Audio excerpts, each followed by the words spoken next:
دیکھیے، جو رقم آپ کسی مستحق کو دیتے ہیں تو دراصل وہ آپ اپنے رب کو دے رہے ہوتے ہیں، اور بڑے کو جب کوئی چیز دی جاتی ہے تو اس میں کمال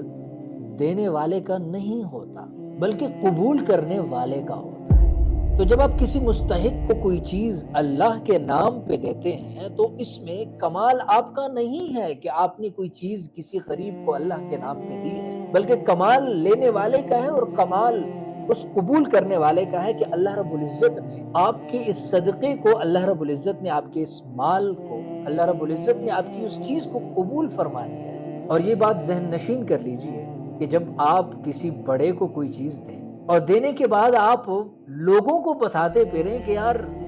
فلاں خان صاحب کو، فلاں سردار جی کو میں نے فلاں چیز دے دی ہے، میں نے اس پہ یہ احسان کر دیا ہے گویا کہ، تو آپ کو معلوم ہے کہ بڑے لوگ اس کا برا منا جاتے ہیں۔ اور بسا اوقات ہوتا تو یہ ہے کہ وہ چیز آپ کے گھر واپس بھیج دیتے ہیں کہ بھائی آپ نے چیز دے کر ہماری بے عزتی کی ہے اور لوگوں کو آپ نے بتایا ہے۔ تو یقیناً آپ میری بات سمجھ گئے ہوں گے کہ جب ہم کسی مستحق، کسی غریب، کسی لاچار کو اللہ کے نام پہ کوئی چیز دیتے ہیں تو اس میں ہمیں احسان نہیں جتلانا چاہیے، لوگوں کو نہیں بتانا چاہیے کہ ہم نے فلاں صاحب کو یہ چیز دی ہے، ہم نے فلاں صاحب کو فلاں چیز خرید کے دی، ہم نے فلاں صاحب کو اتنے پیسے دیے ہیں، کیونکہ اس سے ہمارے رب ہم سے ناراض ہو سکتے ہیں، اور جو نعمتیں اس رب کی ہم پہ برس رہی ہیں اور جو احسانات اس رب کے ہمارے اوپر ہیں، ممکن ہے کہ وہ رب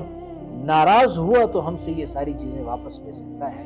یہ اس رب کا احسان ہے ہم پر کہ ہمیں اس قابل بنایا کہ ہم اس کے دیے ہوئے پیسوں میں سے،